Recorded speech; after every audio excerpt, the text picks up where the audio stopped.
മാനക ഭാഷയാണ്. ബി. പ്രേക്ഷകൻ എന്ന പദത്തിൻ്റെ സ്ത്രീലിംഗ രൂപം എന്താണ്? പ്രേക്ഷക. സി ആണ് ആൻസർ. താക്കോൽ എന്ന പദം പിരിച്ചെഴുതുമ്പോൾ താഴ് അധികം കോലാണ്. ബി. അടുത്ത താഴെ കൊടുത്തിരിക്കുന്ന ശരിയായ രൂപം ഏതാണ്? വിദ്യാർത്ഥി. ഡി ആണ് ആൻസർ, വിദ്യാർത്ഥി. ശരിയായ വാക്യം തിരഞ്ഞെടുത്ത് എഴുതുക. ശരിയായ വാക്യം ഏതാണ്? ഇതിനകത്ത് ഡി ആണ് വരുന്നത്. അന്യരുടെ കുറ്റം പരസ്യമായി പറയുന്നത് നല്ല നയമല്ലെന്ന കാര്യം എപ്പോഴും ഓർക്കണം.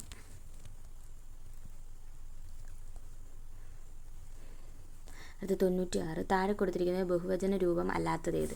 ഇതിനകത്ത് ബഹുവചന രൂപം അല്ലാത്തത് മാരാറാണ്. മാരാർ എന്ന് പറയുന്നത് പൂജക ബഹുവചനമാണ്. അടുത്തത് പാർവതി.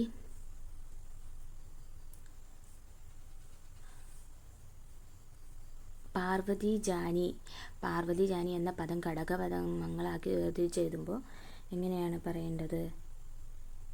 പാർവതി ജായയായിട്ടുള്ളവൻ എന്നാണ്.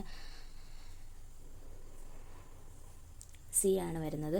സർപ്പന്യായം എന്ന ശൈലിയുടെ അർത്ഥം തിരഞ്ഞെടുക്കുക. സർപ്പന്യായം അന്യരുടെ അധ്വാനത്തിൽ ഫലം തട്ടിയെടുത്ത് ജീവിക്കുക എന്നതാണ്. സി ആണ് ആൻസർ. പ്രാ അധികം മാനം എന്നീ ശബ്ദങ്ങൾ ചേർത്തെഴുതിയാൽ കിട്ടുന്ന രൂപം എന്താണ്? പ്രമാണം. പ്രാ അധികം മാനമാണ് പ്രമാണം.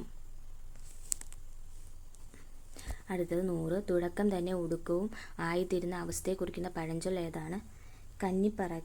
കന്നിപ്പറിക്കലും കടലാട്ടവും ഒരുമിച്ച്. സി ആണ് ആൻസർ.